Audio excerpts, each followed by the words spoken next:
The information in this lecture is provided for informational purposes only and is not intended to substitute for the advice provided by your doctor or other healthcare professionals. You should not rely upon or follow the program or techniques or use any of the products and services made available by or through the lecture without obtaining the advice of a physician or other healthcare professional. The nutritional and other information in this lecture are not intended to be and do not constitute healthcare or medical advice. Without further ado, we have Dr. Frank? Okay. Yep. I never know if I first name, last name. Sorry, was there anything else? That's good. Thank you guys. No. Okay. And I will let you. Yeah, we'll do. You do your bio, Okay, and yeah. we end up introducing. He ends up. Guys, this is an excellent turnout. I'm very excited to be here with you tonight. As I said, my name is Dr. Frank Michalski.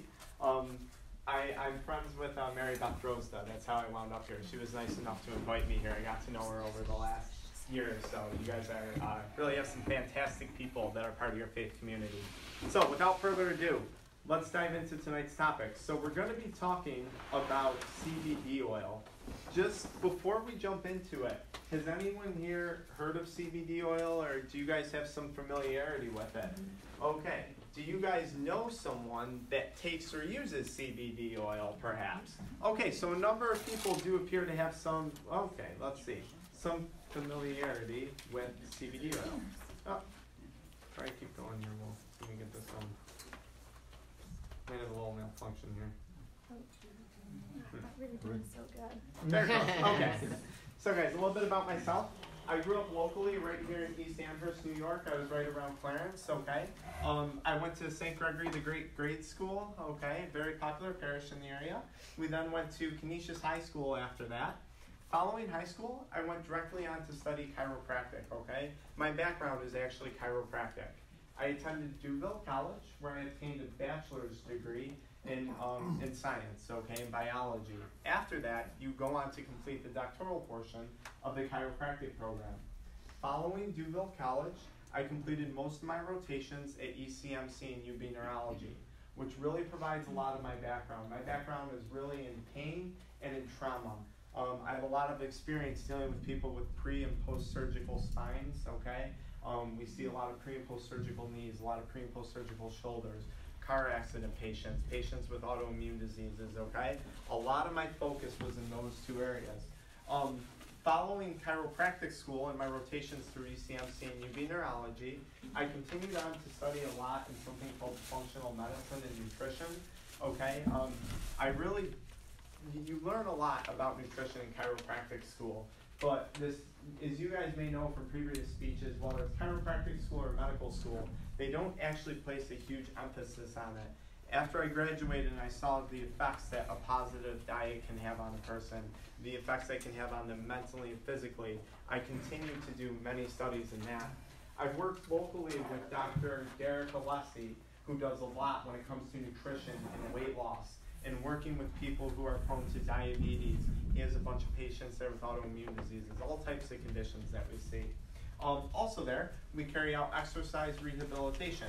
So not only do I promote holistic care, whether it's through chiropractic or exercise, but we also carry out strength training for people in our offices. I'm the co-owner of Northtown Chiropractic and Injury Rehab. My business partner, Dr. Kevin Morielli, was unable to be here tonight. Some of you may recognize his name. His mom was the nurse over at St. Gregory the Great for years, those of you that have any background there. Okay, so, let's see, it sounds like it's loading. We'll give it a minute. So just as a disclaimer, this is small, just like you see on the pharmaceutical ads, right? We don't want to see too much of it. So these statements have not been evaluated by the FDA, right? So when it comes to CBD oil, when it comes to any supplement, none of those things have been evaluated by the FDA.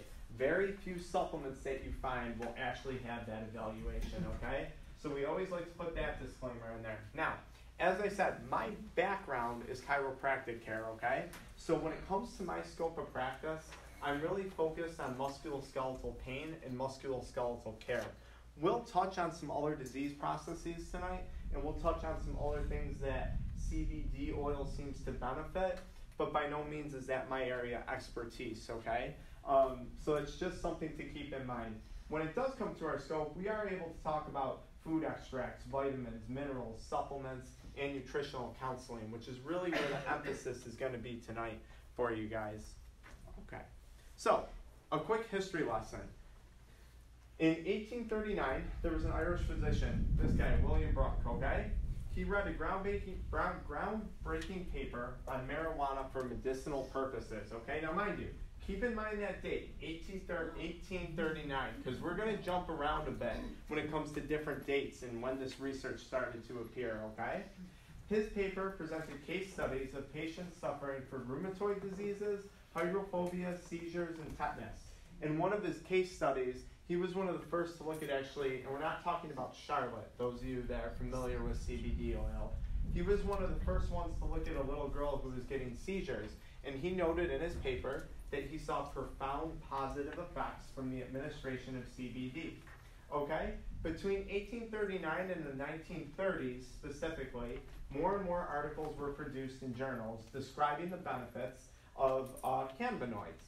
Believe it or not, if we go back to then, cannabis extracts were often used and sold by pharmaceutical companies in the form of pain creams and pain relievers.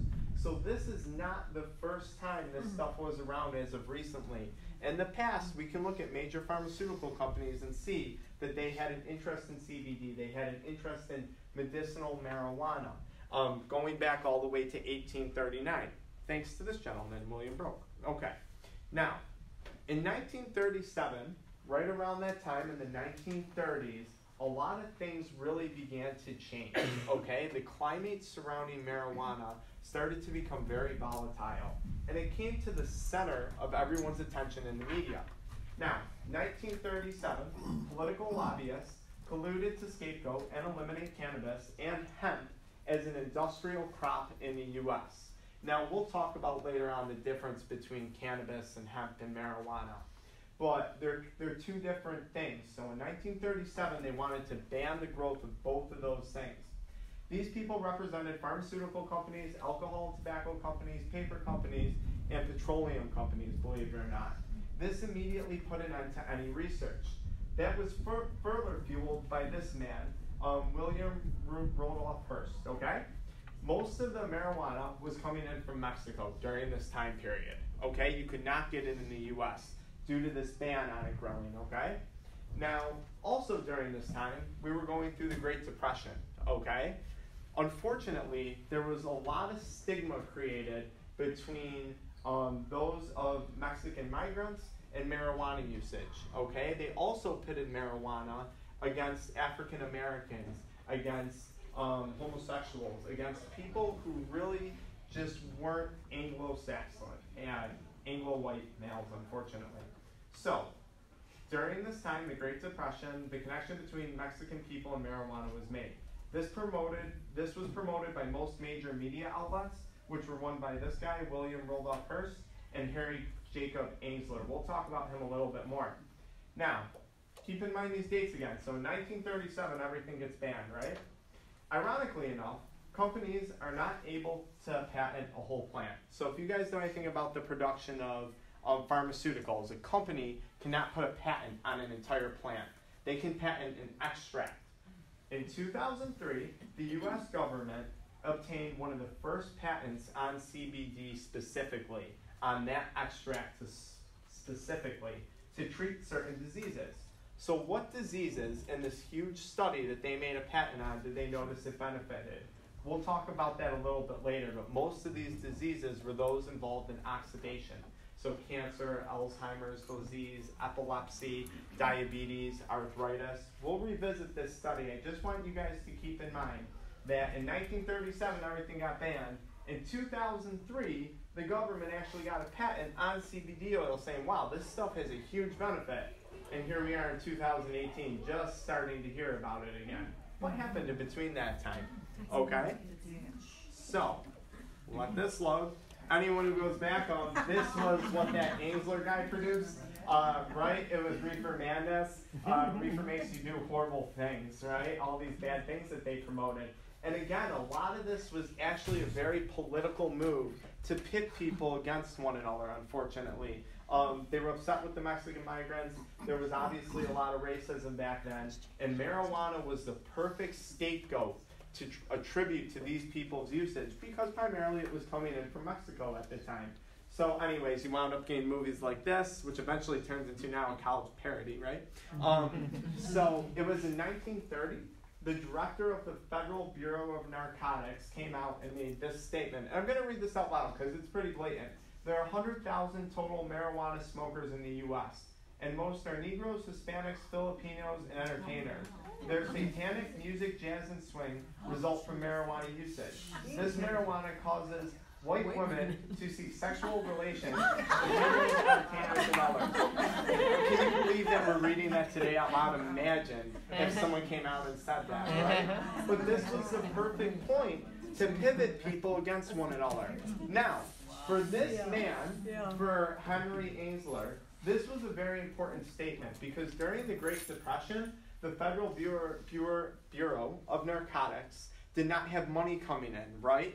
Taxes dropped. People weren't making money. So he had to find a way to keep this alive. Marijuana was the perfect answer to that. And what was even better was he could pit it against people who were, you know, in some cases, unfortunately, there was a lot of racism back then. We know when that goes. Okay, so now we're going to kind of revisit coming up to today. I mentioned a little bit ago that there was that patent that the government looked into. And I said I was going to talk about specifically what it covers. This was in 2003. The use of non-psychoactive cannabinoids, so things that don't create a high, specifically CBD, to treat neurological diseases such as Alzheimer's, Parkinson's, and stroke. We're also starting to see a lot with concussions. And diseases caused by oxidative stress, such as heart attacks, Crohn's, diabetes, and arthritis. We'll talk about what oxidative stress is in a little bit. I'll give you an idea, but imagine something that causes the body to rust from the inside out. If you guys have ever seen an apple rot, or ever seen a banana rot, or an avocado, or car rust, that's oxidative stress. That can happen inside your body. So, in other words, the same government that is making it difficult today for patients to access this medicine is clearly aware of the benefit. Due to this bureaucratic red tape, things are moving very, very, very slowly. Okay? Now, let's look at the central point of today's conversation. What is cannabis? Unfortunately, even at the higher levels, a lot of people don't really have an understanding of what cannabis is. Cannabis is a flowering plant. Okay? There's many different species of this plant. We're going to focus on two primarily, cannabis sativa and cannabis indica. Okay? Our conversation is really going to focus around cannabis sativa today. Cannabis indica does tend to be more a marijuana strain, really heavy in THC, those things that cause the psychoactive effects. So cannabis. Cannabis is simply a flowering plant. It's not marijuana, it's not hemp, it's not CBD, it's a cannabis plant, okay? And then, of course, there's different species of that plant. What is cannabis? Now, depending on how we cultivate a plant, depending on how we grow a plant, that's what will determine whether it's marijuana or hemp. So we have one central plant, cannabis. Depending on how that plant is cultivated, we can grow a marijuana plant from it, or we can grow a hemp seed plant from it. So the question becomes, what defines something as a marijuana plant as compared to a hemp seed plant? That's now what we have to ask ourselves, and that's what a lot of the legality today is focused around. Okay, hemp, or industrial hemp, is typically found in the northeastern hemisphere. It's a variety of the cannabis sativa plant species that is grown specifically for industrial uses of its derived products. We've been using hemp for a really long time. We've seen it in clothing, we've seen it in ropes, we've seen it in canvas, we've seen it in paper, we've seen it in textiles. I was reading something the other day where they were talking about using it in tampons to help prevent toxic shock syndrome due to its antibacterial activity. Okay, we're seeing all different types of things now with hemp. Now, when we look at hemp, hemp has skinny leaves that are mostly concentrated at the top of the plant.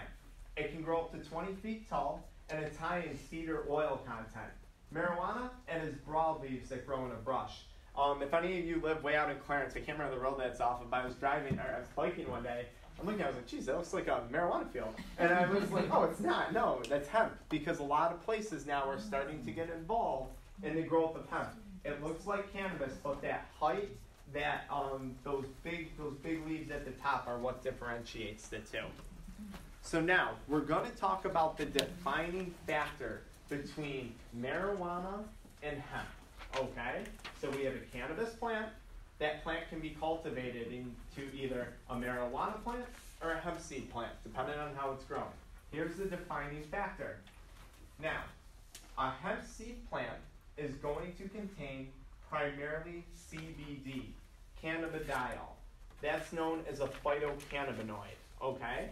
A marijuana plant is going to contain THC, tetrahydrocannabidiol, okay? THC and CBD, when present together, are what defines a plant as a marijuana plant. So a marijuana plant has THC, a hemp seed plant only has CBD, okay? Now, if we were to look at the two differences, what's the difference between THC and CBD? When we talk about marijuana, what we have specifically is THC creates a high, okay? THC creates the euphoric effect. THC is the primary ingredient that we're thinking of when we're thinking of marijuana, not found in a hemp seed plant, because hemp just has CBD.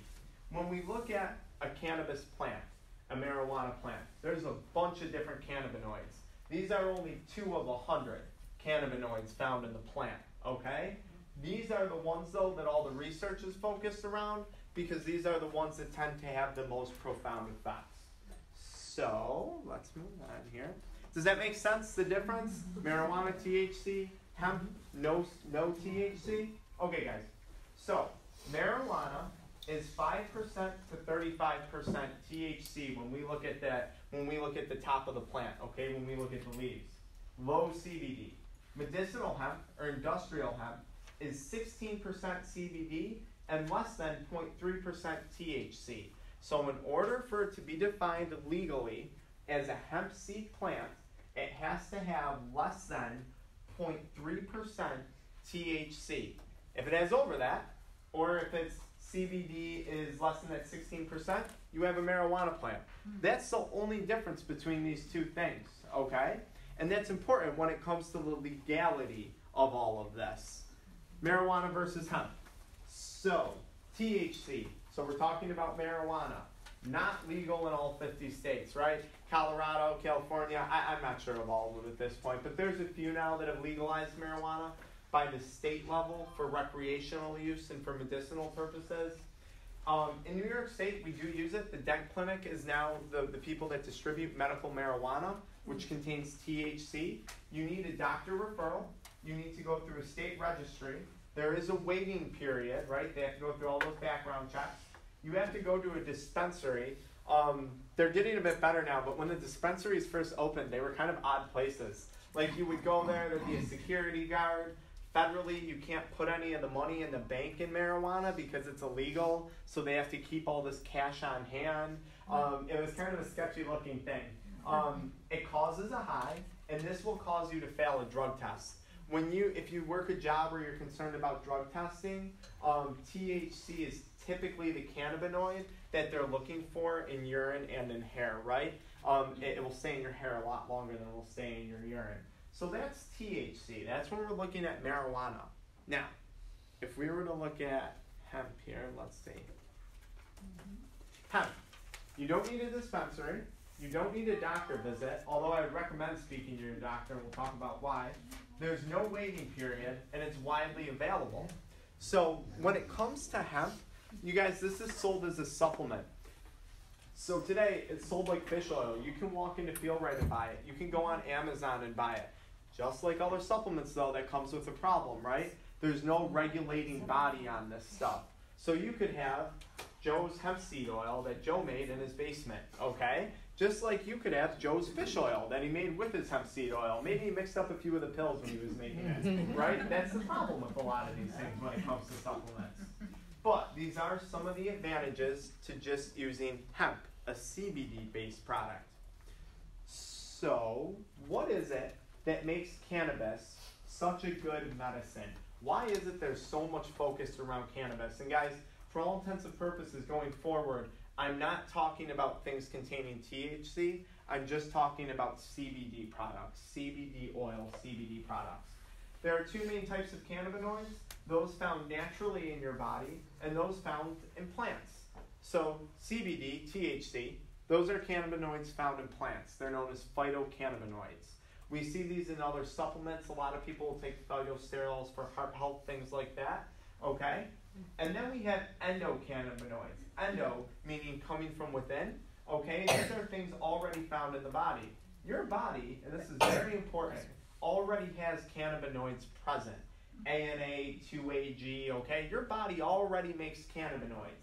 And they float around the system that we're going to talk about, the endocannabinoid system. Now, phytocannabinoids are found in plants, specifically cannabis plants. CBD and THC being the most abundant ones of the 100 cannabinoids that are found in a cannabis plant. Now, why is cannabis good medicine? The endocannabinoid system is a system in the human body consisting of cannabinoids and cannabinoid receptors. So when you take something, when you have a hormone released in your body, in order for that something to work, it needs to bind to a receptor. Think of a lock and key, okay? Right? You can't open a door without a key if it's locked. Think of cannabinoids, CBD, THC, ANA, 2AG. Those things are going to open up that door and let things happen. The endocannabinoid system is involved with regulating appetite, sleep, pain, mood, memory, our immune system, and much more. Its primary function is to promote homeostasis. So when you hear people talk about cannabis, you may hear them say, it's meant to balance out the body. It's just meant to bring things back to level, back to normal. The whole idea, that's that word, homeostasis. We'll talk about how it does that. So when CBD or THC enters your body, it activates this system, this invisible system that's present in your body, this endocannabinoid system, by attaching to the cannabinoid receptors. So keep in mind, guys, this is nothing new to your body. Your body already has cannabinoids present.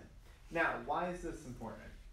The complexity of the endocannabinoid system with other body and brain systems involves interaction of the cannabinoids with endorphins, with hormones, cytokines, growth factors, pleasure centers in your brain, immune cells, connective tissues, bone metabolism. This stuff, there's a lot of research out there on osteoporosis for this. Nerve cell inflammation, cell regeneration, and programmed cell death. This nerve cell inflammation, anyone who knows anyone with MS, that's a disease, multiple sclerosis, that attacks the nerves. Dent is specifically using cannabis for MS, okay? Because of studies like this and the role of this system in your body. It's responsible for rebalancing the most essential systems to control pain, mood, inflammation, energy, wellness, and illness. It shifts roles for maintaining a balance between physical buildup and physical breakdown. The whole idea of bringing your body back to normal, okay? Back to that normal state. So, we have two primary cannabis receptors in our body, CB1 and CB2. Cannabinoids, CBD and THC, are going to bind to these receptors. They're all over your body. They're in your brain, your lungs, your vascular system, your liver, your colon, your immune system, your bones, your muscles, your reproductive organs, your pancreas, and your spleen. And guys, we're really just starting to learn about this system and how it works. Today, this may change, but as of, let's say, the last 2 years, there's absolutely no training on this in school. There's nothing about this system when you go to medical school, okay? So a lot of people talk to me and they'll be like, well, I'm going to ask, and I encourage you to, but they say, I'm going to ask my physician about cannabis. And their physician's response is usually, I don't know. I don't know anything about that. I can't help you. So just keep that in mind. It's not necessarily their fault. The training wasn't there. The research wasn't there because of the ban that the government had on this stuff as a Schedule I drug. When going way back, when they labeled it as a Schedule I drug, that prevents you from doing research on it. That was kind of the whole play there. So we'll talk a little bit more about these receptors. CB1 receptors activated in the brain result in pain relief, mood stabilization, well-being, and pleasure. So why is this important? When we talk about CBD oil, for the use in anxiety and depression, this can be huge. If you simple Google search CBD oil for addiction, CBD oil for smoking cessation, you're going to see a lot of this research revolving around this statement and these CB1 receptors. It causes a release of serotonin, right? So someone smokes because they want that dopamine hit, they want that serotonin hit. Well, if you can take CBD oil and reproduce that hit, then you don't need to necessarily rely on that nicotine or that alcohol or that addiction, right? More interestingly, when CB2 receptors in the brain are turned on by cannabinoids, by CBD, an anti-inflammatory response occurs. Okay, this results in pain relief. Chronic brain inflammation is involved in Alzheimer's, PTSD, MS, Parkinson's depression, and autoimmune disorders. Guys, this is what that patent that the government holds was studying, and they concluded, yes, this stuff is very, very effective. That's what they said. You can look up the patent, okay? That's the direct action on the CB2 receptors. Now, even though they're in the brain, they're in all your peripheral tissues too, okay? So people have neuropathies, retinopathies, all those things. Other effects of CBD, we talked about how it stimulates serotonin. Now, this part gets a little sciencey, but a lot of people ask, and this is the only reason why I mention it, and we'll touch on this more when it comes to dosing. Less is more when it comes to CBD oil, okay? And a lot of times people find that they need to take less and less and less, and then they can start to stagger it over a few months, maybe every other day, every few days. This is the reason why your body has an enzyme in it called FAAH. This enzyme breaks down the cannabinoids already present in your body. So this is no good. If you have this in high quantities, it's breaking down cannabinoids already present in your body, okay? It's eating them up. When they looked at studies of people who had addiction problems, when people who had chronic pain, fibromyalgias, they started to say, wait, we see less serotonin in these people, and we see higher levels of this bad enzyme. When they started dosing them with CBD oil, oral cannabinoids, they noticed that this enzyme started to drop. It started to decrease. So CBD seemed to block the action of this enzyme. Now, why is that important? Because if that enzyme isn't floating around in our bodies, your natural levels of cannabinoids are going to start to increase. And this is one of the hypotheses around why people may not need to take as much of it, or why they find less and less becomes more effective over time. Because if CBD oil destroys this enzyme in your body or blocks it, this FAAH can't go around and start chewing up all your body's already occurring natural cannabinoids, hence bringing things back to homeostasis. They did a neat study on this with nicotine and alcoholism, and they found that those people had higher levels of this enzyme. And that's kind of what they said here. I said that genetic or pharmacological inactivation of FAAH produces analgesic, so pain relief, anti-inflammatory, and antidepressant phenotypes without showing the undesirable side effects of direct cannabinoid interruption. This may be a promising therapeutic target. So if we target this, we can get rid of a lot of those bad things, is basically what that said. And that was actually taken right out of a scholarly article. If you guys type that in online, Google, you'll pull it right up right there. What has CBD oil been shown to help with? Well, my hope was in showing you guys that this cannabinoid system is literally present. What was the site you said? Oh, just if you type into Google, CBD oil and FAAH. That's it. Just in the Google taskbar. CBD oil and FAAH. And you'll pull up all the studies on it there. They'll pop up in the first few things when you click on them. Yeah. FAAH. Yep. So, okay. What is CBD oil shown to help with? Now, my hope is showing you guys that cannabinoid system is present everywhere in your body, starts to paint a picture of how, when you're reading all these things, how does it help with cancer and seizures and diabetes and joint pain? How does it help with everything? That was the reason why. So, anti-inflammatory, pain reliever, stress, anxiety, sleep, bone growth, antibacterial, muscle spasms, seizures, arthritis, autoimmune disorders, autism, addiction, ADHD, MS, acne, sleep disorders, menopause, We're using it a lot in pet care, not myself specifically, but there's 2 holistic vets in the area. They're starting to get into this quite a bit. I'll tell you too, I have a lot of patients who just wind up giving it to their pets, mostly for arthritis. This is becoming a huge, huge market for CBD oil with pets and diabetes, okay? What do all these things have in common? Inflammation. Okay, we're not going to read this whole thing, but this was the patent that the government held. And you know, maybe I'll go through this a little slow because it's pretty breathtaking to hear out loud. Cannabinoids have been found to have antioxidant properties, okay?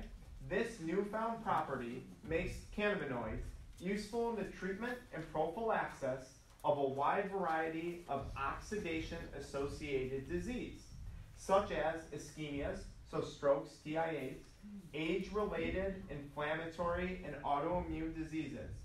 The cannabinoids are found to have particular application as neuroprotectants, so something that's going to protect your brain, okay?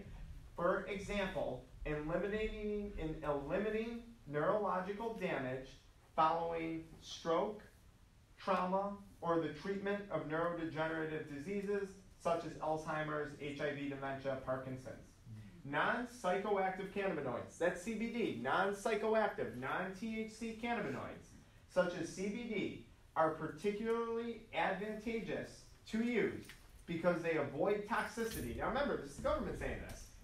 They label it as a Schedule I drug. To be a Schedule I drug, it has to have toxicity and overdose potential because they avoid toxicity that is encountered with psychoactive cannabinoids at high doses. Useful in the method of the present intervention, okay? So this is basically the patent that the government owns on CBD extract. Legally, due to their own laws, they can't buy a patent on the whole plant. They can only get it on that extract. Charlotte, this was kind of a really big thing. If you guys find this is a special edition of Time Magazine, Marijuana Goes Mainstream, or Main Street, okay? This whole thing kind of sums up what we're talking about. They'll have a discussion in there on this girl named Charlotte. So Charlotte, she was having about 300 seizures a week with not much luck from medical intervention. Her parents wanted to try cannabis, but they didn't want her to get high. They didn't want that THC effect, right? They then developed a farm-grade, high CBD, low THC strain of cannabis. This being medicinal hemp, okay? Nowadays, that's known as Charlotte's Web hemp, okay? It worked. She went down to about 10 seizures a week without the high. And here's just, obviously, you can see the differences in Charlotte. Like I said, they have a big write-up on her. This was a big deal when this happened with her because people kind of started to say, wait a second, maybe this isn't exactly the bad thing that we once thought it was. Someone's giving it to their daughter that is having all these seizures, and she's all of a sudden doing significantly better. So, is it legal? Well, this is a little more complicated than just yes, okay? Cannabis with less than 0.3% THC is considered hemp. Hemp is a supplement identified under the 2014 Farm Bill. That bill was passed by President Obama, and that bill said if you have a cannabis plant that has 0.3% or less THC, it's legal. It's a hemp seed plant. It's not a marijuana plant. That bill was just passed again and approved not too long ago under the new administration. So you do see, yes, it is legal. With that being said, there still is a lot of back and forth depending on who you ask. There was recently a case that went to the Ninth Circuit Court, and they determined that they said, no, it's still a Schedule I drug, even just CBD. But then they say, well, you can legally kind of sell it as a supplement. They kind of are expecting this to go to the Supreme Court sometime, okay? And you can actually read about that in here. So it's a little bit shaky. Yeah, you can buy it at supplement stores, you can buy it online, you can buy it almost anywhere because of that Farm Bill. It's kind of like a loophole in the legality of it.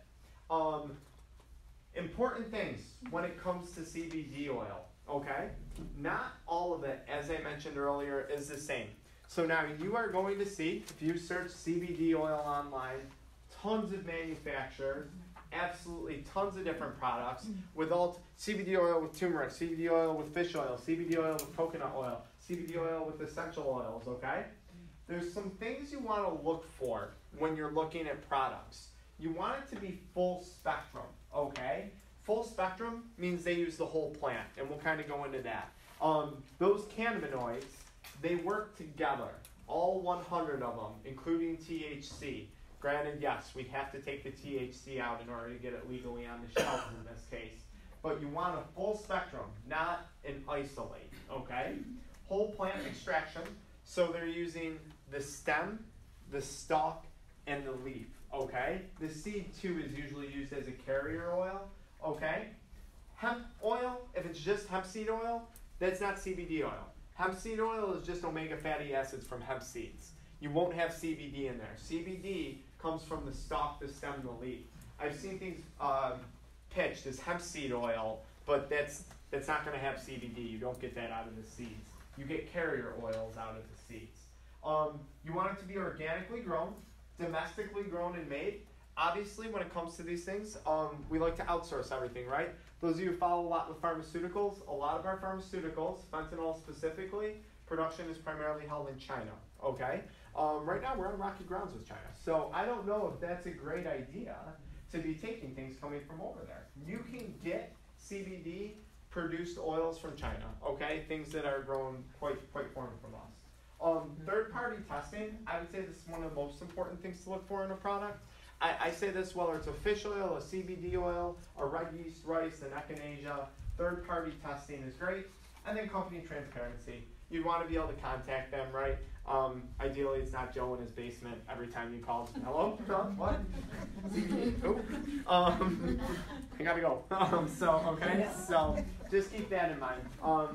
Full spectrum CBD, it includes all 100 cannabinoids minus THC. There's all these other flavonoids, terpenes, other molecules that are in a hemp plant that they're finding have medicinal purposes. You want the full spectrum. Entourage effect, that's what they refer to when all these cannabinoids are working together, okay? They don't work great individually of one another, is what they found. Okay, we'll let this go on here. So, again, the government has a patent on the isolate version. They can't patent an entire plant. So CBD is isolated from the plant, and it does not contain any of the other cannabinoids. So if you see a product that's an isolate, really, in this case, I would recommend you to stay away from it. It looks like this fine white powder. It's not synthetic, it's natural. But a lot of people, when they're studying CBD, are saying, look, you're probably better off with the whole plant than an isolate or an extract specifically, an isolate of just CBD. Whole plant extraction, we've gone over this. It's from the leaves, the flowers, the stalks. Cannabinoids do not come from the hemp seeds. When you look at a product, you may see on there, you're going to see it says, okay, so this is hemp oil, 40 milligrams, okay? So what that is, and they give you the exact concentrations in there of CBD that you're getting. It's a bit less. I want to say it's like closer to 25 milligrams. You usually have a carrier oil in these things. So they make it in the presence of hemp oil, so the fatty acids help with the absorption of it, okay? Vitamin D, if anyone takes vitamin D, you should take that with a fatty meal, right? Because that vitamin D is absorbed better in the presence of fat. CBD oil, fish oil, all the same idea, okay? You might see a CBD oil with coconut oil in it. They're using that as the carrier oil. Domestically grown, third-party tested, we covered that. Dosage. This is very important, and this is probably one of the trickiest parts. Less is more. In many cases when it comes to CBD oil, we are all uniquely different when it comes to our endocannabinoid system. They're finding in the research, no two people are the same, okay? So less is more. Now the interesting thing about CBD and THC is it has a biphasic effect. Now, I don't know if you can all go back to college or more recently, less recently, who knows? You got one person who smokes marijuana and they're like, oh, this is great, I'm so relaxed. You got another person who has a panic attack. Why does that happen? That's based on their endocannabinoid system, okay? And this biphasic effect. There's a target, and that target tends to be somewhere in the middle of a low dose and a high dose. If we want to seek an anti-inflammatory response, if we're at too low of a dose, we won't get anything. If we're at too high of a dose, it's probably going to work against us. It won't make us hurt more, but it's not going to help us. You need that right in the middle of the road. So we have people, I've worked with, let's just say larger male, right, in his mid-50s, and he'll say his dosage is 3 drops underneath the tongue, and that seems to do the trick for him. If we're talking about, let's say, an anxiety or a chronic pain. Then I have some people who are taking a full dropper a day. Maybe this is a petite female. It's really tricky to get the dosage, and they're still working on research on this. There's some guidelines you can go by. There's some generalities. But I tell people, if you've tried it, if again it's not working, one, maybe you don't need it. Maybe your endocannabinoid system is fine, okay? Or two, you might not have that sweet spot that they call it when it comes to dosage, okay? Biphasic effect. Too weak doesn't work. Too strong doesn't work. More is not better. Somewhere in the middle, okay? Dosage, we'll go back to that. You'll see the bottles. I'll just kind of mention this now. When you look into buying cannabis, you'll see 1,000 milligram bottle, 500 milligrams, 750, 1,500. It's just giving you more milligrams per dropper depending on the strength that you're getting. So if you're getting 1,000 milligram bottle, there's 40 milligrams per dropper. If you're getting a 750 milligram bottle, there's 30 milligrams per dropper. Just something to look out for. They're all the same thing, just different strengths, okay, depending on that dropper, okay? So, medication interaction. This is going to be important for a lot of people, okay? Now, I'll say generally speaking, this is regarded as pretty safe, but there's something really important when it comes to CBD, THC, medical marijuana, any of this stuff, okay? This is metabolized by your liver. Cytochrome P450, like 65% or more of medications out there are metabolized by this same enzyme, which means that this has an effect on 65% or more medications that people are taking, okay? We'll give a list. How does it affect those medications? Typically, it causes an increase in the presence of the medications in the blood, right? So if someone's on a blood thinner, this may be the scariest one, like a warfarin, and they have to go for testing to check the levels of it every month, those levels staying in their blood might increase if they're on CBD. Now, why does this become tricky? You want to take it, you're on medications, but your doctor doesn't know how to manage it. We try and help people out with this. We try and get them in the right directions. We try and communicate with their primaries to help them say, okay, look, this person's going to be taking this supplement. Can we get them this blood work? Can we get them this testing to monitor these other medications that they may be on? And guess what?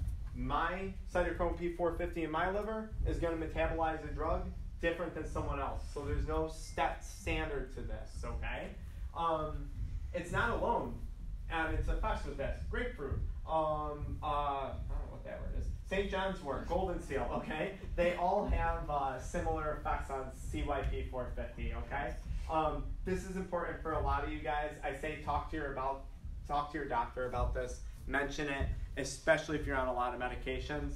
These are just some of the medications that are metabolized by that same enzyme, which a lot of people have taken one or multiple of these before, okay?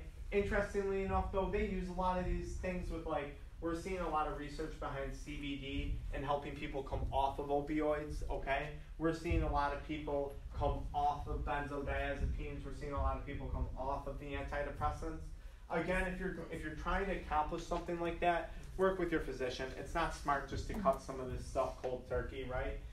You can really wind up with some serious health problems in that event, okay? Beta blockers, which a lot of people are on, PPIs, right, blood pressure issues. So just keep that in mind. Even anti-inflammatories over the counter, okay? It can increase the level of those present in your blood. Yeah? What antibiotics? So I don't know specifically. That's a great question. I want to say, what's the one that they usually do for UTIs for females? Cipro. Yeah, that's one that I know I saw, but I'm not sure off the top of my head. Yeah, you'd have to get a more complete list of that. Which we actually have a website that provides that list with many medications. So really, that's just kind of a caution thing. Now, in experience, I see a lot of people take it who are on a lot of medications. You don't see many reported side effects, okay? But it could happen. Everyone's different. Guys, just a quick thing about this. There is a lot of this in skincare. I believe it was in Time Magazine too, and this was a while back. They looked at the industry from a value standpoint, and they said, wow, there's a lot of money in skincare when it comes to CBD oil. This stuff works. When they look at studies indicating CBD, it has significant anti-aging benefits. It's an anti-inflammatory, so we have anti-aging properties, right? It's an antioxidant, wrinkles, inflammation, right? Makes sense. It reduces damage caused by free radicals, such as pollution, that can dull our skin's natural glow. It is also considered by many to be an anti-inflammatory, which is ideal to fight unwanted puffiness, okay? So the company that we work with, they have a whole skincare line. I don't necessarily promote it, I don't talk about it in my offices. I see people who go online and they purchase the CBD oil, and then they'll just buy a bunch of the skincare products, okay? They seem to really like them, but I don't personally have anything to do with the skincare stuff for the time being. So just a little thing on there. It is a large market for skincare. The last thing I wanted to say, and this is really kind of important, is if you have pain, if you're looking to take it for a reason, you should consult with your physician, especially if it's something that you haven't had before, and this is why. And I'm going to give a more dramatic example. Let's say someone has back pain, but let's say it's more serious than they usually experience, and they're like, you know what, I have back pain, I'm going to take CBD oil for it. They take it, they keep taking it, and then one day they have an aortic aneurysm. And it's like, oh dear, that back pain wasn't from a mechanical injury, it was from an aneurysm or something more serious, right? If someone has a history of cancer, they're used to being sore, right? We have to worry about metastasis, right? You want to arrive upon a proper diagnosis. And I really say that even when I give a talk on pain management, on back pain, I say, you know, look, you guys, you're paying money, you're paying co-pays to go see your physicians, okay? You should want a diagnosis. Saying, oh, you have pain is not an answer. That's great. Chronic pain. From what? Like, there's a lot of things that cause pain. We really want to get down to the nitty-gritty of that. Pain is the most common reason I see people take this. Some of the neat things I see when we see blood work, if anyone knows anything with like rheumatoid arthritis, fibromyalgia patients, they can have a really high value called C-reactive protein. It means inflammation is high all over the body. So what am I saying? If I hurt my back shoveling, CBD oil cream, pain cream, that might help, okay? Taking it orally in that instance, it might not do a whole lot. That's mechanical back pain, okay? We're talking about more pain control for those systemic effects. Now, sure, if someone's in a car accident and they hurt their lumbar spine, their cervical spine, their knee, their neck, they now have a chronic widespread pain, and that could play a role. But if we're just talking like, oh, I have elbow pain, I think I'm going to take out oral CBD oil, that's probably not going to help, right? If my job is like scooping ice cream all day long and I have elbow pain, taking that orally probably won't do a lot for that, okay? So I tell people you kind of want to, it's expensive, right? This stuff can run about $100 a month, okay? So it's worth making sure that you're a candidate for it, all right? There's pain creams. This stuff works great on knees, elbows, backs. That's probably one of the most popular things that we use. The last thing I was going to say, or that I was going to show you guys, I'll pull them out, was the third-party testing. I work with this company, okay? What does that mean? That means I have interest in them financially. I like this company, though. That's why I work with them. It's not so much for the $5 that I get for using it with people, okay? It's more for the benefit of it. I stumbled across them when I was looking up. Long story short, do people here drink caffeine? Does anyone drink coffee, caffeine? Do people need caffeine to get through the day? Okay. So after school and after I graduated, I needed a lot of caffeine, okay? I was really heavy on the caffeine. And it came to a point where it was too much. I actually got fairly sick from it. They said I kind of burnt out my nervous system a little bit. I actually had to go to dent. They told me, they were like, listen, you developed an allergy from it. You can't drink caffeine anymore. Wow. Okay, so I'm looking online, and I'm like, and Dr. Michalski told me, he's like, it's going to be hard for you to stop drinking caffeine. I was like, I think so. So that was one of the hardest things I had to give up, right? Caffeine's addicting, okay? So I was looking online, and I was like, what could help kind of curb the edge? What could give me some of that oomph back that I would have from that cup of coffee, from that caffeine kick? And CBD oil kind of kept popping up over and over when it came more to like addiction, and in this case it was caffeine addiction. So it was really fascinating. After I started taking it for a few weeks, I was like, wow, I'm sleeping better. I'm waking up, I'm feeling refreshed. I don't feel that energy kick that you get, but you just feel good throughout the day. So that was how I stumbled across it. It was honestly kind of by coincidence. Before that, I had heard at a conference some people talking about it, chiropractors, for pain management for the creams for their athletes, okay? There was a lot of popularity with this stuff in athletes. But that's how I wound up with this company. That's why I use them. They do the third-party testing, organically grown. You can call the company. You can ask them where their labs are, where they get it manufactured. They'll give you all the contact information. What company is it? Yeah, so it's CBD BioCare is the name of the company. I have cards and stuff that I'll give you guys with information on it.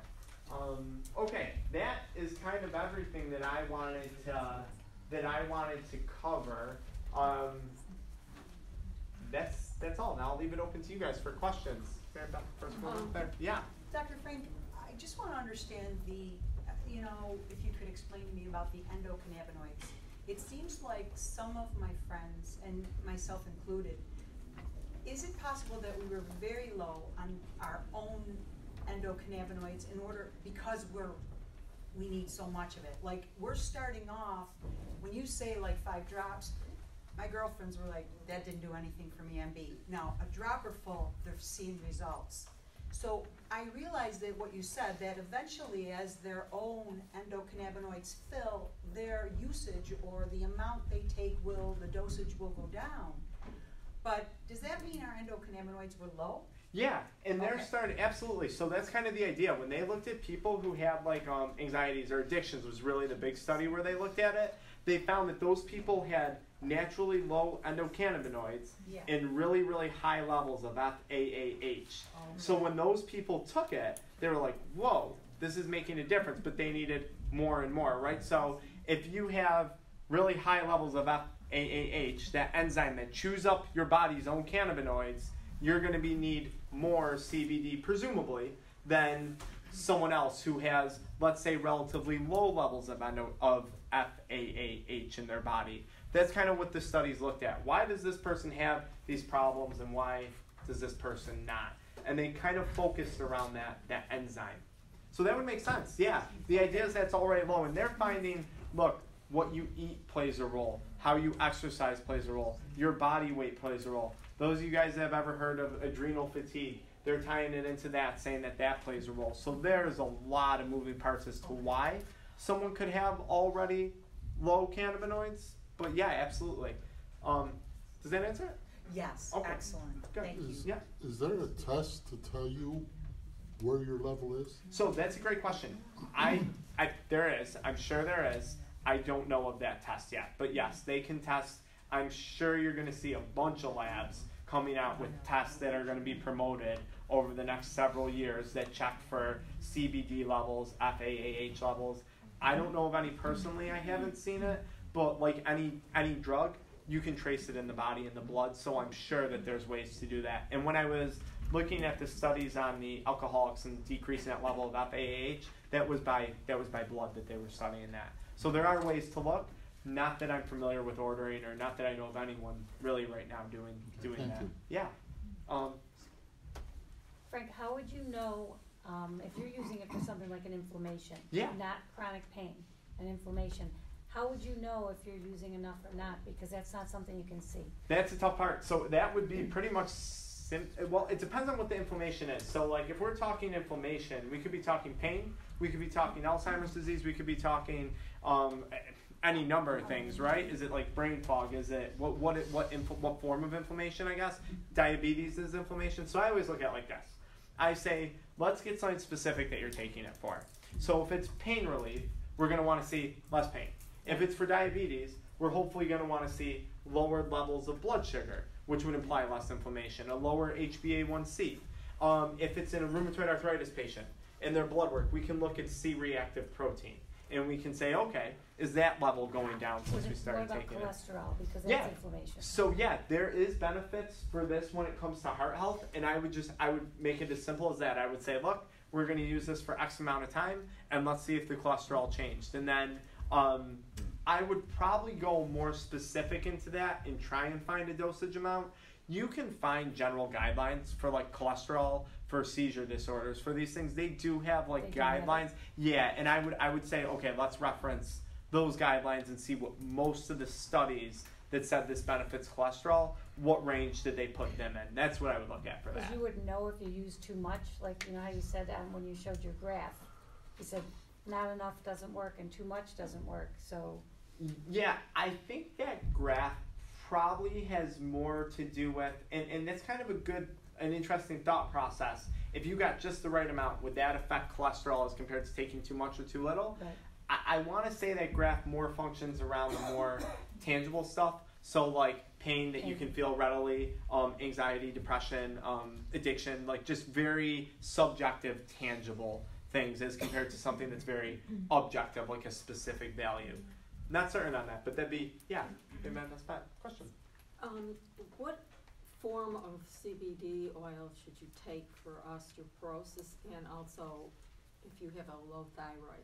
Yeah, so that's kind of specific. So I don't know much about it for thyroid. Now, when you look at, so it would be, the answer would be any form. So CBD oil is CBD oil. If you're buying some, unless they're really screwing you over on the marketing, if it says CBD oil, you would like to trust that that's CBD oil. It's all going to be, generally speaking, the same type of form. Now, where they grew the hemp, what strains of hemp they used, that's going to play a difference. But when they studied osteoporosis, they just looked at CBD oil. They didn't go down to, it was this strain, it was this, it was that. They just said, a high-grade CBD oil. Let's say like a pharmaceutical-grade CBD oil, okay? But yeah, there's not, are you talking like oral or like candy or something? I'm actually taking it through dent. Yep. For inflammation, pain, Yep. and for sleep. But in the meantime, I broke a rib really easily, and I know I have osteoporosis. And I'm also taking natural thyroid for thyroid, but they were out of it for a long time. Yeah, so that's a tough call. So when it comes to the different forms of CBD oil, I'll start with that. You'll see CBD gummies, okay? I saw CBD water in Wegmans the other day. I saw, you got the oil drops. I can say the ones, and I'm not, and this is just me, research on it's good, so this is just my thing.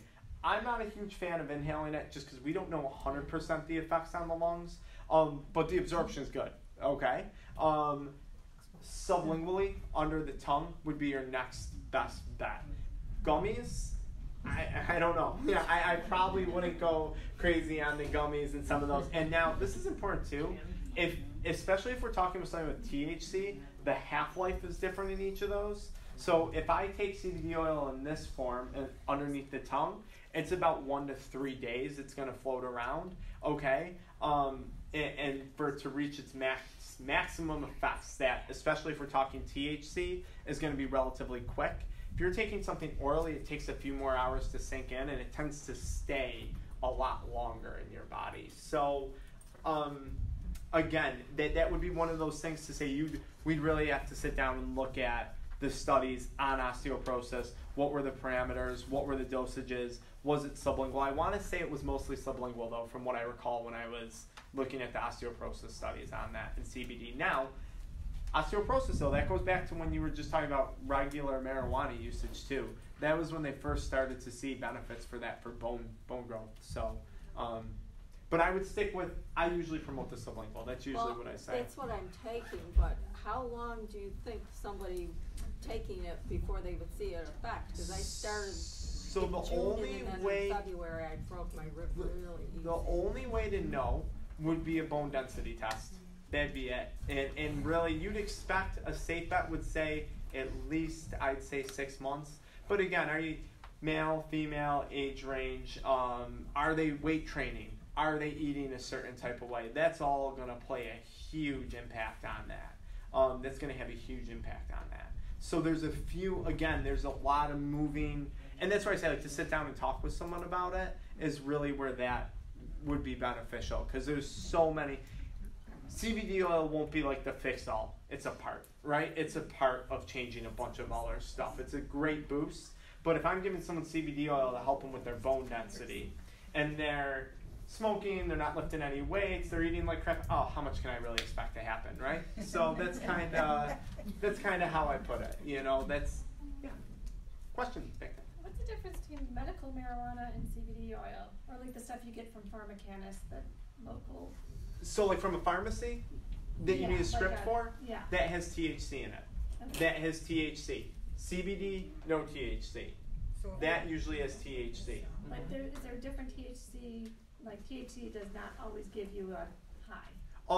So it depends on the person. So let's just say for all intents and purposes, if it has THC, it's probably going to give most people a high.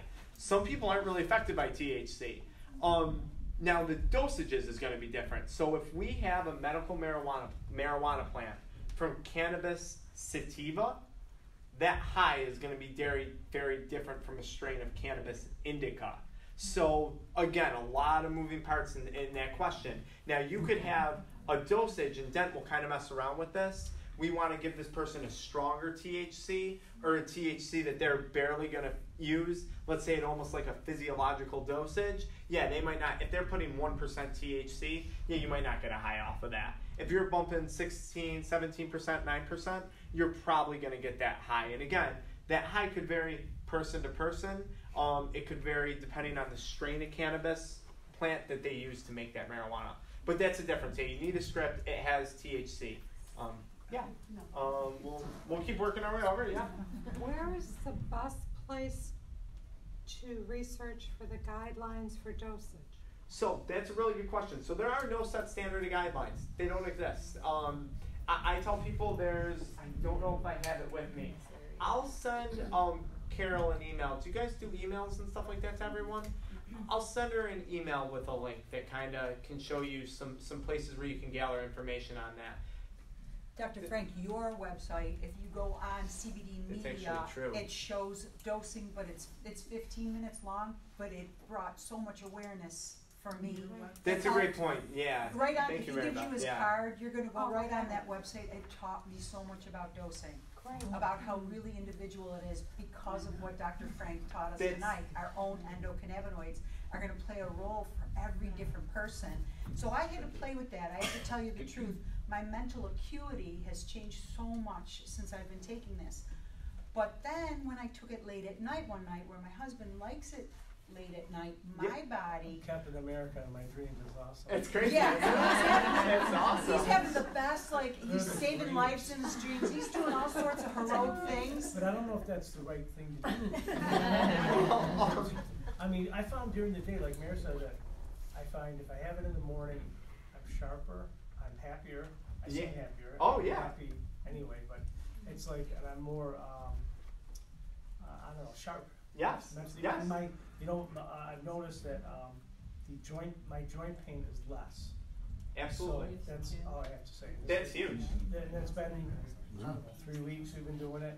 I can't wait to take it. It's like, it really. We notice a difference, but at night I did notice when I took it late, personally, and the reason I'm sharing this is when I took it late at night, I was making this active list in my head that was so precise. I saw check marks. I was like, I couldn't believe my thought process, and then all of a sudden I was like, how pretty my comforter is. It's so pretty. I really have a beautiful, this is such a beautiful ceiling. Because the builder made this really interesting, artistic ceiling that I never appreciated until, I took it too late. My brain was, for me, at night it wasn't working. Yeah, and now, daytime, love it. Lunchtime, love it.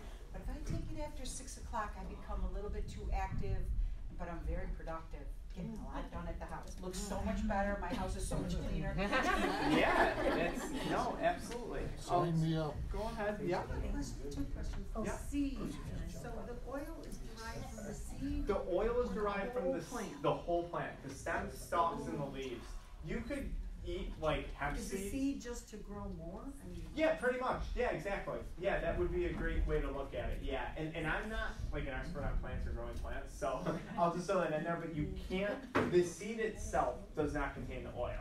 It has hemp seed oil, but the CBD oil is derived from the leaves, the stalk, and the stem.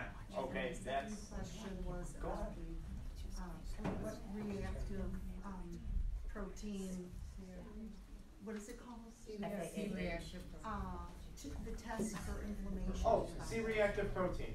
Is that's pretty accurate? So it's a very that's kind of a blood work question. So that's a general test. So C-reactive protein is a protein that looks at inflammation in your body. Now, they can kind of lock down on it and say, if we see a patient has high cholesterol, high triglycerides, and they're, you know, kind of looking like they're at risk for a cardiac issue, we can look at CRP and say, oh, this might be a cardiac problem we have on our hands.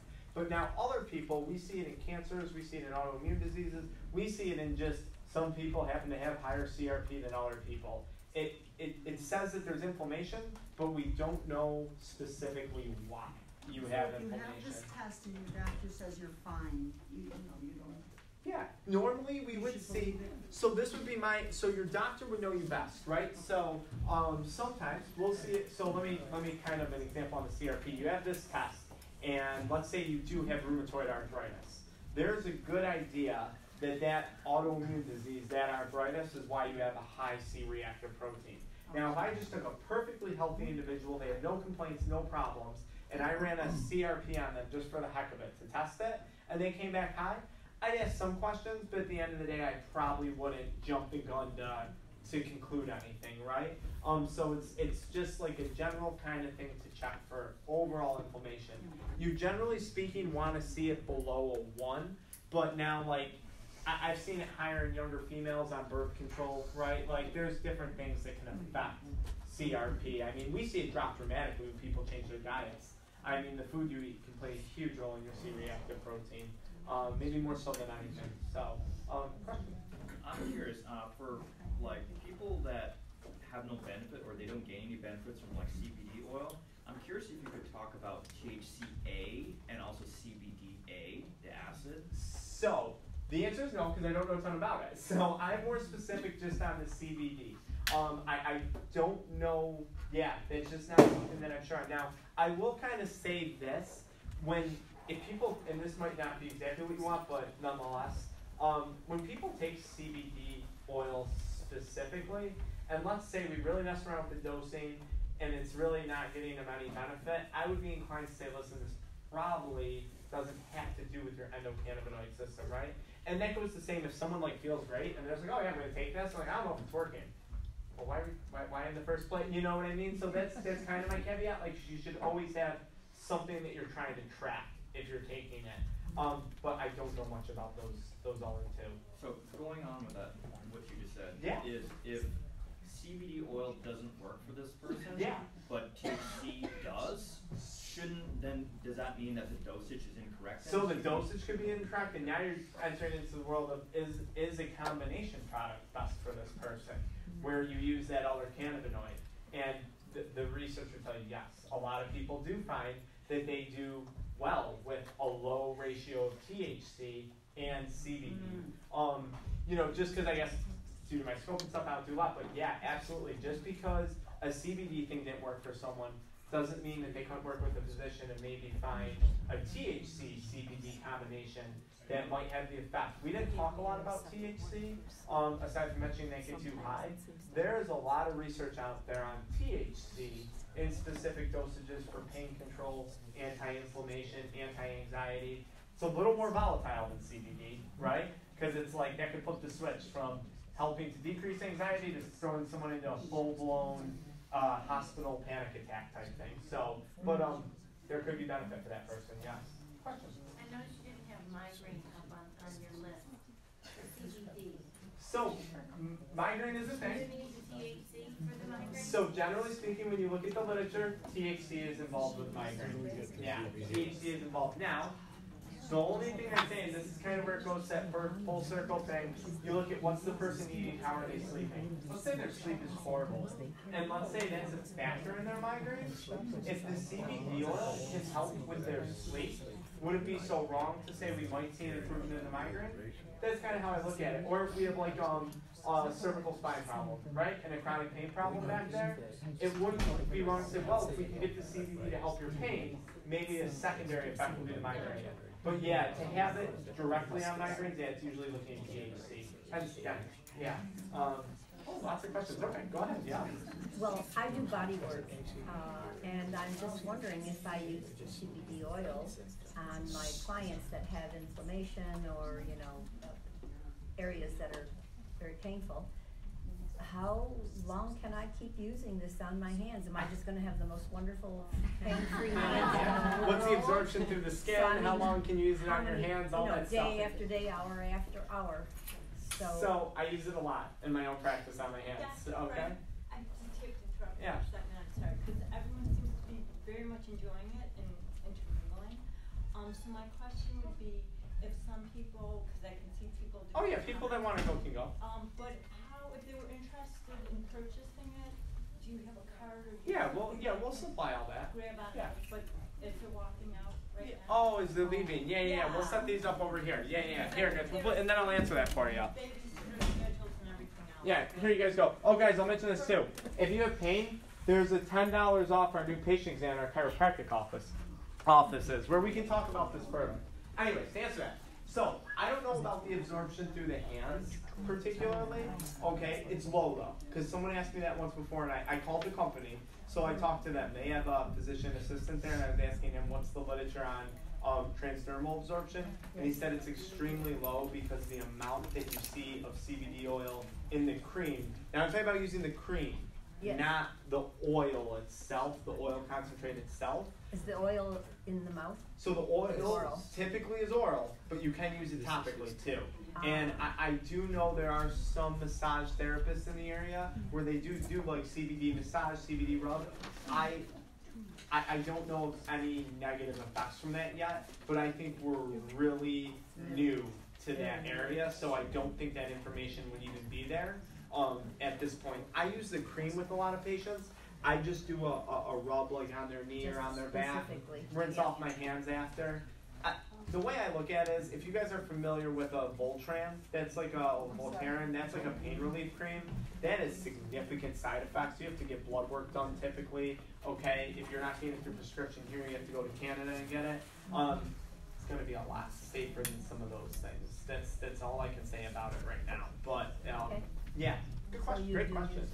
Yeah, I use the cream all the time. I use it on my elbows when I golf. Well, Yeah, I mean, and with patients. clients, Yeah. Oh yeah. It's on my hands majority of the day. Yeah, it is. Yeah. You seem quite stimulated. Oh yeah, no, we've been going for a long time. Yeah, no, it works. It might work. Has anybody heard of a store called the Kokoro Way? It's in Clarence, Kokoro. So there's the CBD store that opened up, right? CBD. And there's one on Cole, PSA one. So you're gonna see a bunch of stores popping up with CBD oil. You're gonna see a bunch of places with this. It goes back to the same question of, as long as you guys could ask them, where are you getting the product from? What's your quality? Where is it being grown? Are they growing it in their backyard, or are they getting it from a farm that's regulated, right? So that would be my only thing, but you're gonna see a bunch of stores pop up over the next few years. Question on the back.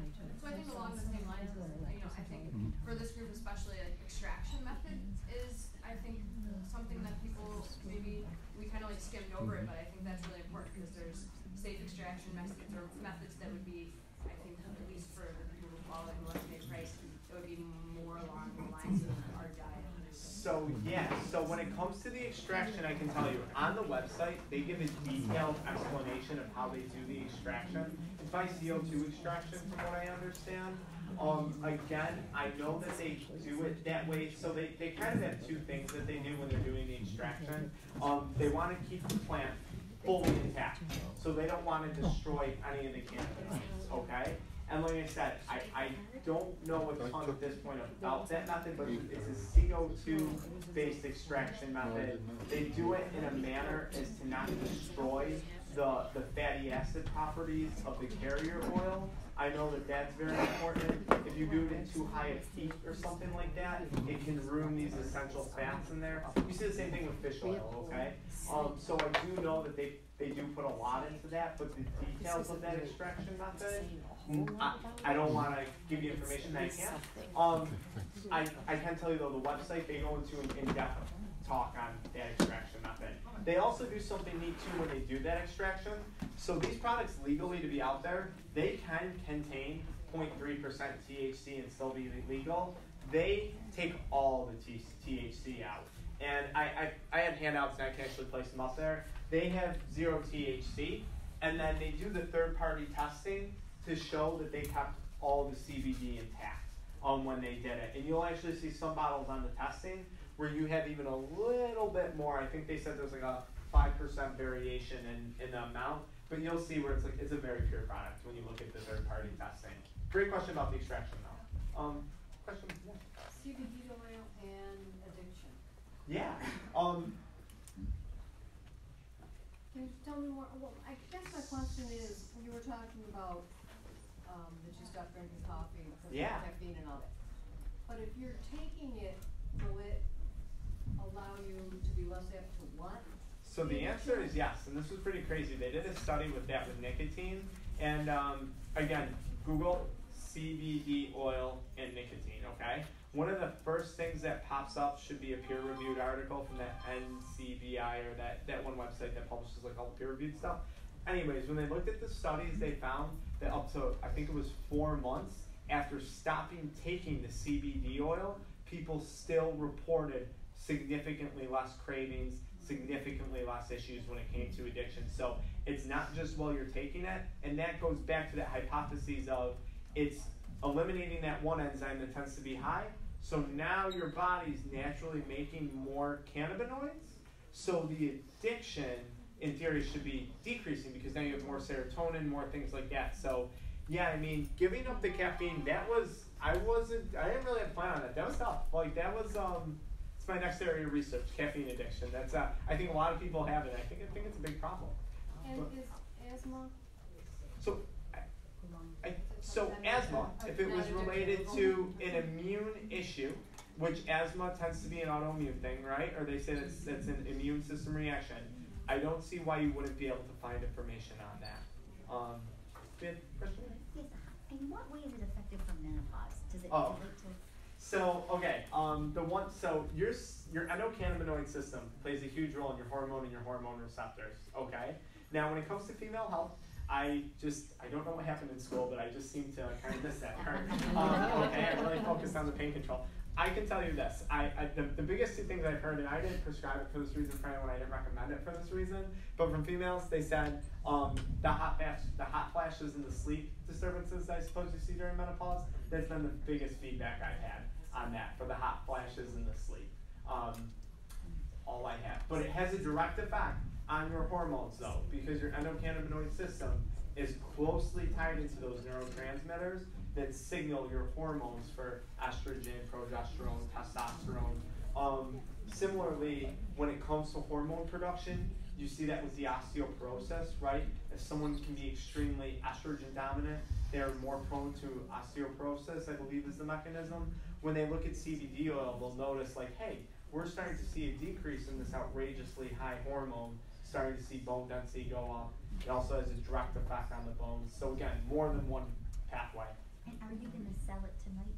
So no, so I don't have any wholesale. Yeah, that's the thing. I just go through my website right now. Yeah, eventually we'll have some wholesale though. We will. Question back there. If my clients are in the process of going through drug court, is the CBD oil okay to take? Great question. So this is what I say. So the first guy who used it from runs a huge company in the area. And he owns the company, and he was like, I'm going to get drug tested. And he was like, I swear to God, if I fail my drug test, he was like, you're going to be in trouble. And I was like, I understand, okay? So I told him, I was like, look, I have the third-party testing reports. Here's what the company showed me. Here's what they provided me with. There is absolutely no THC in this. I was like, if your company is testing for CBD, which I have not heard of nor seen, you will obviously test positive. If they are doing the standard drug test of urine and hair, for this product specifically, this guy passed, and their third-party testing reports that they put out show that there is no THC. So I tell people now, the only caveat is there's been some research to say that your body can convert CBD to THC in low amounts, okay? I don't know if in one person that might be enough to trigger a drug test. And then I'd also just be wary of what people are doing. And I love working with people, I trust people, but someone can be like, oh, I popped up positive for marijuana, can you tell them? It's like, well, I don't know what you did when you left it, you know what I mean? So like, that's my only other concern when it comes to that. So I always say there is a possibility, but as far as I'm concerned, I've drug tested myself on this product. I can write scripts for myself. That came back negative in urine. The gentleman that had hair testing came back negative, and I based that all on the third-party reports, though, that they send out. Now, may they get a batch where they wind up with a little, it's hard to guarantee. I wouldn't make that guarantee. I'd proceed with caution. Back to Mary Beth. Dr. Frank, on you know, the product that I tried, I started off 2 years ago at Feel Right, and I appreciate their awareness, bringing it into the community, but it didn't do anything for me. So yours was specifically so much more, I want to say, potent. So is it because theirs doesn't say full spectrum, do you think? So I think that has to do with the full spectrum, and someone else asked about the extraction method. Okay. I think both of those things would play a huge role in okay, that. Thank you. Yeah, absolutely. If I can kind of piggyback, I have a friend who's taking it for MS, and she was at one, I was asking about the medical marijuana. Yeah. She was getting it from one pharmacy. I know of at least two, I don't know. Yeah, I know of two in the area that. She was getting it from one pharmacy, and her effective, I mean, she like took it and started walking. She had been not really walking. Yeah. She had a cane. She couldn't walk long distances. Started taking it, was doing great, but then she started to kind of regress a little bit. She changed pharmacies, and she is like back up again. So I don't know. So that could play into two things. I'd say like one was her body kind of was something happening with that system where it was stabilizing, and maybe she needed a little less, maybe a little more. Or now when we're talking usually with MS patients, there's typically THC present in it in some quantity, so they might have hit her with a different ratio of THC or a different strain of THC. There's many strains when it comes to medical marijuana. And if you're like slaying, like, oh, you got, you know, purple haze and kush and Afghan kush and this and that, there's a million different plants out there. People respond differently to them, but I'd say either one of those cases, perhaps they gave her a different ratio, or perhaps her body just needed to utilize a different amount in order to find that sweet spot again, because that spot changes. I can tell you from personal use, from using it for a while, it changed. I used to take a full dropper, then a half dropper, then a third in the morning and the evening. Now it's like a third every other day. So it's like, it changes. When I gained weight, it changed. When I lost weight, it changed. So there's something to it, yeah. Oh, is this for weight loss? So the answer to that, I wouldn't say it's for anything specific at all. I would say, you know, stick to what the government patent has. It's an anti-inflammatory. Now, they do have research that visceral fat is the most damaging fat that we can have. Fat around the belly, right? That white fat. It's the most inflammatory. They do find that people use CBD. CBD oil does seem to have some degree of impact on that fat. And the belief is that you actually, your body starts to develop cannabinoid receptors on that fat itself because of the inflammation response in it. So there are a lot of literature out there on it for both appetite control, so hence weight loss, and that goes along the addiction, if someone has a food addiction. And you also see literature where they're actually starting to use it with anorexia, which is the complete opposite thing. And that goes along the lines of, how can one person use it for insomnia and another person use it for, you know, fatigue, right? How can one person use it for ADHD and another person for fatigue? Because our bodies respond so differently. And perhaps that person's cannabinoids are just in a level where they're hitting ADHD, and this other person is, we don't know 100. The research is still so young on that. But that'd be general thought process. Yeah. I'm curious, can you build up a tolerance to CBD oil and it becomes less effective over time? So that's kind of what I would say. I would say the answer would be yes. I think most people do build a tolerance, but ideally when that happens, they're feeling better. They're maintaining their benefits. So the idea would be is that you've been taking it, your body's natural cannabinoids are starting to be produced in higher levels, and now you're taking it, but you're not realizing the same effect. Maybe you're just not getting that same effect. So you stop, but you're balanced out at that point. You've reached homeostasis would be the idea. Now back to that question back there about the MS patient. Could have she built up a tolerance? Maybe went a period of time without it, changed strands, and then it switched. Yeah, but I would say you could absolutely, with anything, I think you can develop a tolerance. So there's that risk. So what kind of effect does it have for cancer patients? I don't talk about cancer. That's one thing that I just don't touch. There's a ton of literature out there if you type it in now. And it goes along the same lines as inflammation. You can see it in breast cancer. You can see it. There was some pretty big studies with brain tumors that they were doing, and you can see a lot of research out there. Not research, I shouldn't even say, but testimonials with pets and animals with cancer. But yeah, cancer is one thing I just don't. Yeah, I just don't go there. But you can find information out, and I bet oncologists are going to be some of the most resourceful people when it comes to talking to that. I think it's going to be hard for them to get around acknowledging that. So hopefully we'll see a lot. Way in the back. How do you realize, or when do you know when your body has reached that level of homeostasis where you're starting to wean your dosages back off? What are the signs that you've hit that level, and you can now start going every other day or every 2 days, or increase your dose amount? Completely. So I'd say if you were tracking something in blood work, that would be one thing to look at, right? If you're tracking C-reactive protein, maybe you say, okay. So let's take again someone with joint pain. They have joint pain. They start taking CBD oil, and there's no guarantee on this. It might not work for some people, but that's it. They have joint pain. They start taking it. They feel better. Okay. And they notice, okay, I'm taking this, I'm feeling better. Some time goes on, and they say, okay, what happens if I just skip a dose? Do they still feel better? Yes, lasted a day. Skip another dose, lasted 2 days. That's really the only way. They say it's an intuitive dosage, and you'll read about that when it comes to CBD oil. Your body has a way of telling you what's good and what's bad. It just kind of does. Like for me, it wasn't anything particular. I noticed like, oh, my sleep wasn't as great as it's been. And then looking at things, it was like, oh, take less work. So you kind of, if you use it for a little bit, you kind of start to learn how to play with it within your own body. That's the best thing I could say. Or if you were looking at blood work, then you could have something. You're saying, my cholesterol's down, let's cut back, let's run blood work again in a few months. How does it look? That would be the best way to go about that. I have a friend who has alopecia, which is an autoimmune disease. Would CBD oil or ointment help her? The guess would be yes, but I don't know of any specific literature out there on that, on alopecia.